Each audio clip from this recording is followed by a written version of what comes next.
Hello, just want to mention at the start of the video that I'm only going to upload 2 to 3 highlights on main channel. The remainder of the VODs will be on secondary channel here that you do see. But do enjoy this Darkwoods match. The remainder of today's highlights will be uploaded too.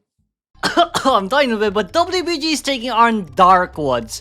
And we're playing Peddler into Sam here too, so it's nice to see Sam back as a round 1 hunter. However, Darkwoods is a first pick on the map. We have not seen a Darkwoods game before, but it seems like WBG will be tackling up against GG for our very first half of the game 1 for week 1 day 3, of course.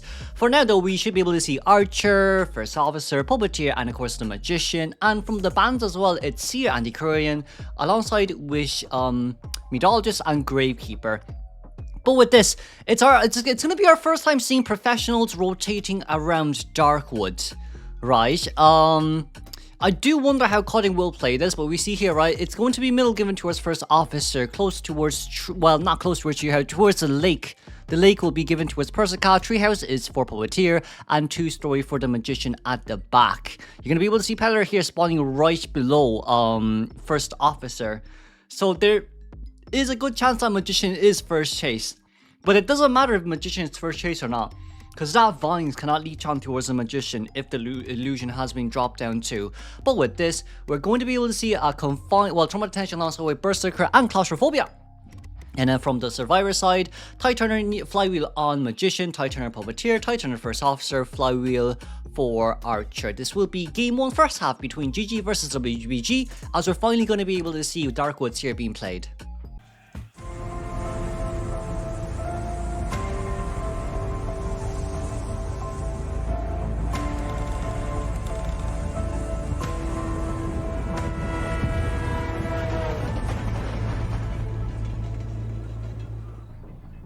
Alright, let's see here. Darkwoods for Sam going up against Cutting. This is going to be really hard to do. But let's not forget also at the same time that it is Sam after all. So it's not going to be Cho playing up on ground anymore. But we did manage to lock one of the areas here, of course, as we're going to make a window for ourselves to walk out. It's from Detention alongside what we just saw there, right? Wanted Order, Impact. I think we saw Claustrophobia and Berserker just stacked up too. So with this in mind, Cutting will be first chase, but this will not land. It did not land. Okay, I felt like that's a little bit too close for comfort there for Cutting, but chip damage will be landed on insanely fast as well. This is quite a long corridor here for us to be actually playing that much more, but it doesn't seem like that chip damage did land because of the speed boost. So it was a double speed boost there, thankfully. But Cutting here, 4 seconds until our next item on Flywheel. We will have to take the normal hit, unfortunately speaking. But overall, we warped. Should be a very fast catch up, and I think we should be able to go upstairs here. Yeah, we should be able to go upstairs here ASAP, as we do manage to go down. Now, with the Vines ready, it's a bit of a different scenario, but it will be still a bit hard to play around because of the Flywheel there too. But a drop down will mean we should be able to get this in. Charge Attack has not been used, surprisingly. I would have used Charge Attack if I was him, but that also works too. That also works too. So, Cypher Machine wise, it's not bad. It's a 70-second containment, 80-second containment, let's say, up against a Peddler. And we only contained up around this one area near the swings. So overall, it's not too bad. I do think from Survivor side, it's not too bad. But up against Peddler, it's a bit up against Peddler, it's definitely doable. But I feel like for any other hunter, it might be a little bit more difficulty at hand. We do have chip damage already as well, though. So let's not forget, we can Lil Lewis instantly. It doesn't matter if we check the chip damage there or not, we are going to be able to get a chip on towards Puppeteer. But that doesn't really matter. Puppeteer, by technicality, did a no damage rescue. So, with Magician going towards the corner now, there's not much. You know what, honestly speaking, there's not much the survivors can do in this scenario. It's like a tie game based. You can't really win from this point onward. It's more tie based than it is anything else. Unless Sam can somewhat force the stuff. But up against the first officer, that's a bit harder to do, honestly. It is a bit harder to do up against the first officer. Let's just have a good look here then. It will be us going out to look for the first officer, but officer's already in. Controls are still a bit wonky from the side of Peddler, unfortunately speaking, but we will be on his way here for the rescue. 365% Cypher Machine decoding progress here from the Survivor side as well. It's really, really, really good and fast. But for officer, we're gonna have to take that, and as long... Ooh, that hits the chair out of everything. We won't go for the body block. We won't need to go for the body block because it's no BT. So a tie game here is all we needed, but that's a dodge as well on the chip damage. Pallet stun? No, we're not gonna use the pallets here. That's understandable as well. That's very understandable too. And it's just directly to the corner we go then, I guess. This to be honest with you, this area is very similar to Shack. You know the Shack corner chair spawn. That's genuinely how it feels to me, but instead it's given towards 2-story instead. And now, in our case scenario, teleport will come out towards both the officer and, of course, our archer. Archer did land something on, I think. Oh, we didn't. No, we did. It just dissipated. We did, but it just dissipated. And, of course, there's officer here by themselves once again. Per's got next chase here by ourselves. That's going to be a nice leech on. As a hit there will register as well. But we still have 2 bows. We still have 2 crossbows. It's so tieable because, like, you see as well, it's puppeteer cipher machines done at like 65. We're gonna double back now for the officer who's gonna take the chip damage, unfortunately speaking.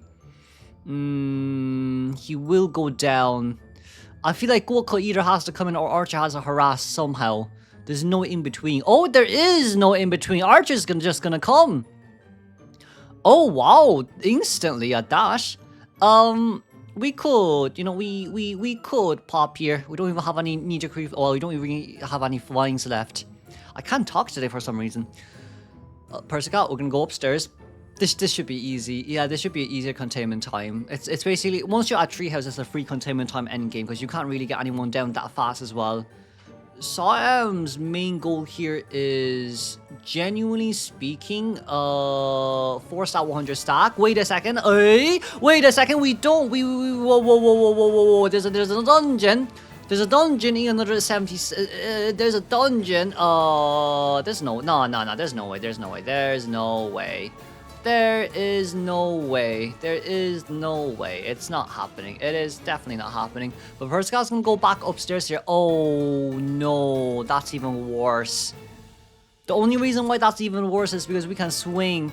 We don't need to drop down. We shouldn't drop down. We should drop down from a safer side where they can't see where you're coming from. Oh no, not again. This is way too strong. Persica dropped down. Okay. We have vines ready. We got it. Okay, thank God. That was scary. But let's continue. The Ninja coming out there. It's almost the same. We believe that Ninja is actually going to play Goatman here. Goatman is really good on this map. There's not that much pallets for Goatman to play up against. But from what we see here, it's Lucky Guy, Professor, Archer, and Gravekeeper. And then from the Hunters bands, Seer, Antiquarian, Magician, and Aeroplane. This GG, I'm quite sure, is currently 1 win. Well, is currently 1 loss down.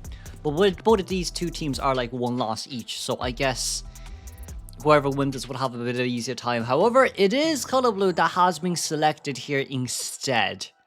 Color Blue out of all things. I do think Color Blue works well, especially when... Well, no. I wouldn't say Color Blue works well. He only works well if you can place a double surprise next towards the other side of the tree houses, but you cannot trapeze directly from like one area to the other. It's not a connected wall, so it does not work that way. So at least for Color Blue, Treehouse will be one of your biggest counters in that sense too. But let's see here what we've got. We are a little bit laggy for some reason. We're going to be able to see Archer here spawning by middle, Gravekeeper at the lake, and of course Lucky Guy at Treehouse. Then Professor will be spawning inside 2-story just by himself too. Then as the Hollow Blue, Hollow will be spawning near swings. Okay, if we spawn at swings, it just means Professor is kind of forced to stay near that corner window just to see where Hollow Blue is coming from. That's the biggest issue of it all here. So it's not a bad spawn location for Hollow. We're going to move on straight towards the persona points we go. It's going to be Addiction, Trump Card, Insolence alongside with Warp. No detention here. And Survivor side, Flywheel on Lucky Guy, Tie Turner Flywheel for Professor, Flywheel Archer, and Tie Turner Gravekeeper. This will be second half of Game 1 between GG versus WBG in Darkwoods. Let's see here. Nini, PB Shah here as the first chase potential. Okay, not bad. But even for PB Shah here himself as the Professor, what the nice thing is the attack animation is a little bit longer for you to be able to flywheel or for you to be able to shell shock it. But there is still red zone that you can't forget. Nini is kind of just looking down there for a little bit more Hunter's Instinct, and it will get cancelled instantly as we just saw there too. It's going to be Snow Mark only landed on towards our Professor. And it will continue to remain as snow mark. There comes the fire, and yeah, our item war is still locking that scenario, so that's an oofy doofy moment. But it's okay, it's okay, it's okay. With these two long pallets around, yes, the first hit has registered pretty early, but Professor, it's going to be a bit harder for him to honestly do anything more, but it's a nice drop down hit with nothing additional landed on. We are just missing the red zone. Oh, whoa, we got the shell shock out, but Nini waited. Nini waited. 62-second containment time. Okay, up against the Hullabaloo, this isn't the best map. Yeah, there's not a lot of resources. It's a good map with two really strong resource areas, but for like strong hunters like Hullabaloo, it's just yeah, it's just not enough. Like Hullabaloo bypasses so much of these, including Mary, including Joseph as well. But it seems like we got out of our shovel form first before we went in for the rescue. I'm not too sure why in that scenario, but we don't have double surprise ready here, thankfully speaking. Gravekeeper will go down for a double down. He will be able to tank that hit. However, PBCL is going to go straight towards the swings. I don't think you can take the swings when you're on Tighturner form. It's kind of the same as the slides.